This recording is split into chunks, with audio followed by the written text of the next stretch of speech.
Welcome to Grave Files Official, and thank you for joining us. In today's episode, we explore 4 horrifying and mysterious true crime cases from the Victorian era, each leaving a lasting mark on history. We begin with the first case, Sarah Jane Gould. In the middle decades of the 19th century, life in the rural districts of northern New York moved at a measured and predictable pace. These communities were sustained almost entirely by small-scale agriculture and local commerce. Families depended on grain cultivation, dairy production, and seasonal labor, while village economies revolved around mills, general stores, taverns, and the slow movement of goods along regional routes. In places like these, order was not enforced primarily by formal authority or distant institutions. Instead, it rested on shared expectations, quiet, persistent rules understood by everyone who lived there. A person was considered respectable if he or she worked steadily, attended church, behaved with restraint, and lived according to standards accepted by both household and community.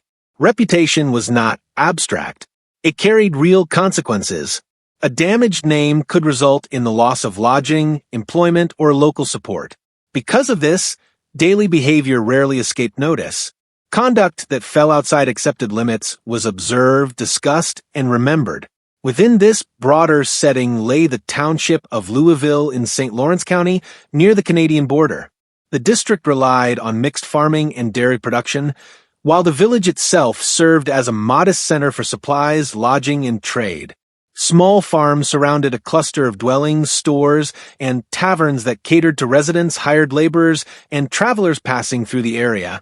Life followed a steady rhythm shaped by this environment. Farm and trade labor occupied the daylight hours. Evenings were governed by domestic routines, and social contact remained largely confined to family ties and long-established neighborhood relationships. Change came slowly, and deviation from custom was easily noticed. It was within this setting that Sarah Jane Gould lived. Born Sarah Jane Lockery, she was 24 years of age and residing in Louisville during this period.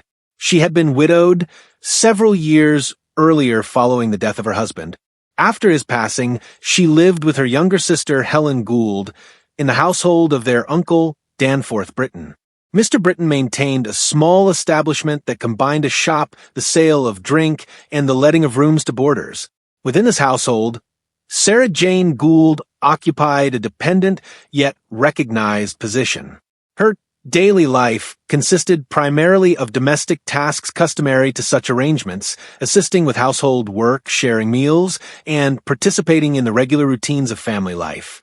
As was typical for unmarried women living within extended family households, her movements, correspondence, and social interactions took place under the notice of senior members of the household.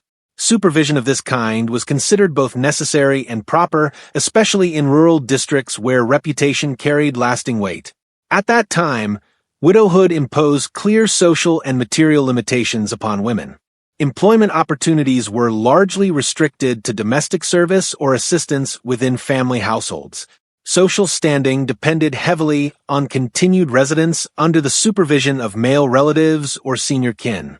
Such protection provided lodging, maintenance, and regulation of daily conduct. Without it, a woman's position could quickly become uncertain.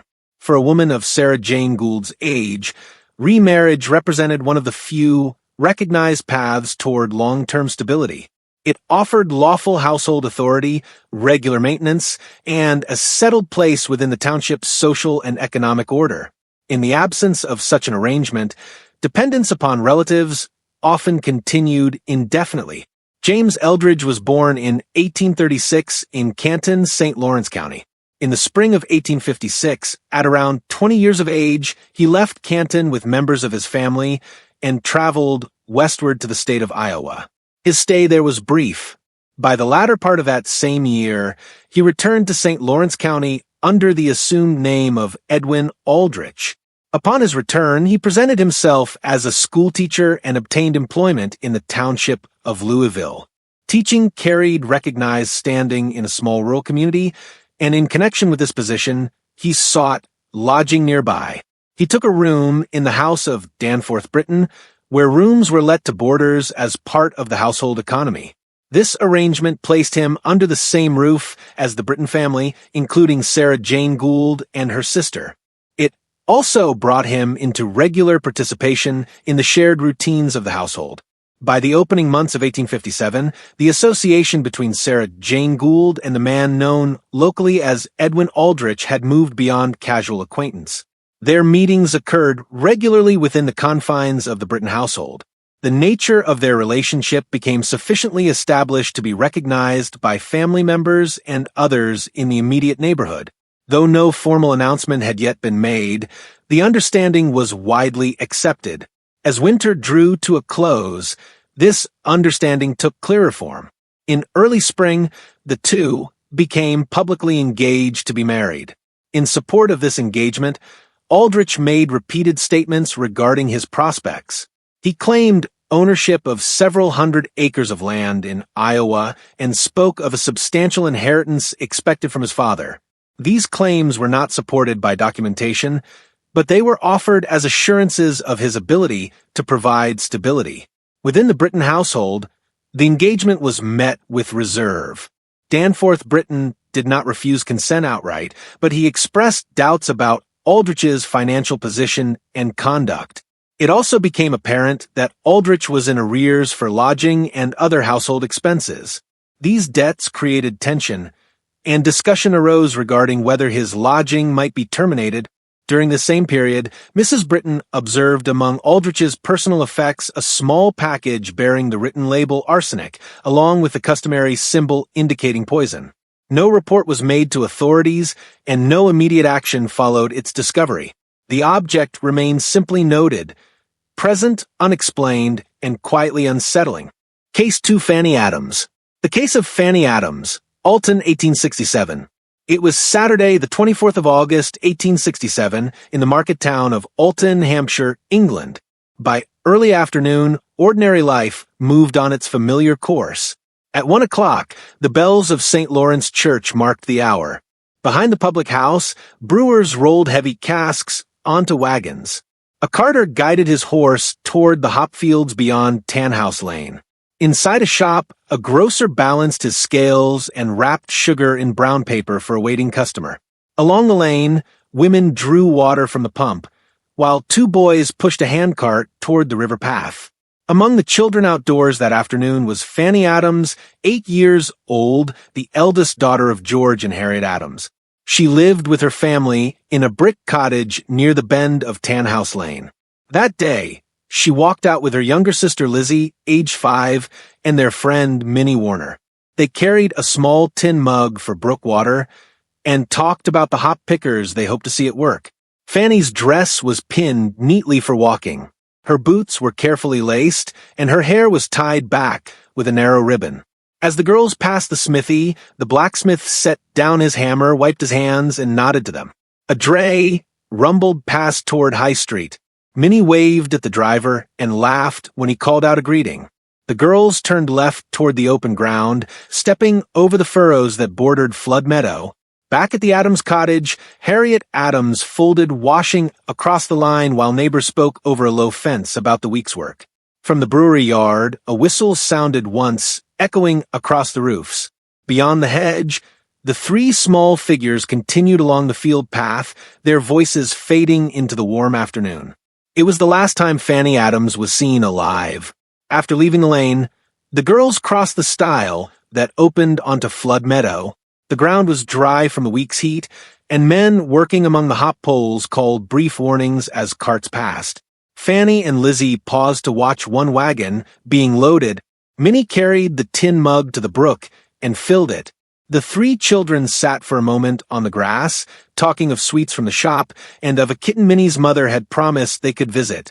Then a man approached from the direction of Alton High Street. His name was Frederick Baker, 29 years old, a clerk to a solicitor named Clemens.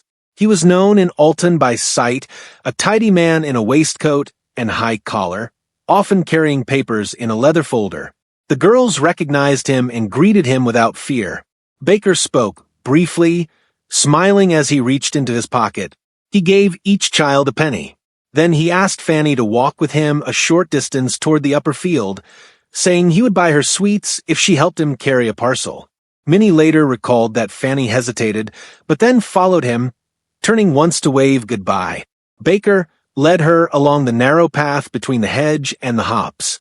Lizzie and Minnie remained by the stile, counting their coins and tossing pebbles into the brook. When they looked again, Fanny and the man were gone from view. By mid-afternoon, Flood Meadow emptied. Workers left for the inns near High Street, and carts rattled back toward the brewery. Lizzie and Minnie waited, expecting Fanny to return. But when the church bell struck 3, they turned home. Near the corner where the lane widened, they met Mrs. Gardner, a neighbor. Lizzie told her that Fanny had gone away with the man from the office. Mrs. Gardner advised them to go straight home and tell their mother. At the Adams cottage, Harriet Adams was still folding linens when the children arrived. Lizzie repeated the story, holding out the penny she had been given. Harriet listened, looked toward the fields, and immediately crossed the yard to fetch Mrs. Warner. Within the hour, townspeople were walking the path beyond the meadow, calling Fanny's name. Before evening, a constable had been informed. Back on High Street, Frederick Baker returned to his employer's office around 5 o'clock. He wrote at his desk, entered routine notes in the ledger, and spoke with another clerk about a letter to be copied. Nothing in his manner drew attention. When he left at dusk, he paused to wind his watch and walked home past the churchyard, gloves folded in one hand. Along Tanhouse Lane, lanterns were already being lit. Voices carried softly over hedges. "Fanny, come home." Only the river answered. As darkness fell, the search widened. George Adams returned from the brewery, took a lantern, and joined the men moving toward Flood Meadow. Children were called indoors. Women stood in doorways, listening for news. The grass in the meadow stood high and still. Men spread out along the footpath, calling her name. A cap was found in the hedge, but it belonged to another child. Others waded into the shallow river, sweeping lantern light across reeds and stones. Nothing appeared. By 8 o'clock, the constable from Alton Station arrived, questioned witnesses, and sent word to his superior. The account was the same. Fanny Adams had walked away with a man in a waistcoat whom she appeared to know. Near 10 o'clock, Thomas Gates, a retired soldier, moved along the edge of the meadow with a lantern and a stick. In the thicket by the fence, the light fell upon a small, motionless figure. Gates knelt once, then called out for help. 2 men ran to him. One covered his mouth. Another turned away. Gates stood, holding the lantern until his arm shook, then lowered it and put his hand over his face. No one spoke. The constable arrived and ordered the ground cleared. He spread his coat over the body and sent for Inspector Cheney. Women who arrived at the fence cried out and were held back. Lanterns were set along the hedge. Items were carefully lifted, wrapped, and set aside without comment. By midnight, the covered form was carried away toward the lane. At first light, on Sunday, the remains were brought under guard to the parish room beside St. Lawrence Church. Dr. Lewis Leslie conducted a quiet examination, recording each finding precisely.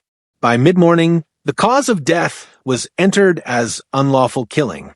Later that day, Frederick Baker was taken into custody. Upon searching him, constables found penknives and his daybook. An entry dated the 24th of August contained an admission relating to the death of a young girl. The wording was copied and sealed as evidence. The inquest opened on the 27th of August at the Lion Hotel. Witnesses spoke carefully. Minnie Warner described the man who gave them pennies. George Adams identified his daughter's ribbon. Inspector Cheney outlined the arrest. After deliberation, the jury returned a verdict of willful murder against Frederick Baker. The town of Alton absorbed the verdict in silence. In the weeks that followed, official reports were written, reviewed, and filed. The case was entered into the county record and stored away. Over time, daily life resumed its rhythm, though the memory lingered. Years later, Fanny Adams' name was still spoken quietly. Her grave in St. Lawrence churchyard was tended by neighbors. And though her name passed into language as an expression, its origin faded from common knowledge. But in Alton, the meadow remained. The brook still ran shallow and steady. and when the bells of St. Lawrence rang in the late afternoon, their sound carried over the fields, just as it had on that summer day in 1867. Case 3, Jessie King. The macabre story of Jessie King. Edinburgh, Scotland. Autumn rain had darkened the stone streets of Stockbridge, and the smell of coal hung low between the houses. On Cheney Street, near the corner shop where bread was sold by the half-loaf, young woman named Jessie King rented a single room with her companion Thomas Pearson.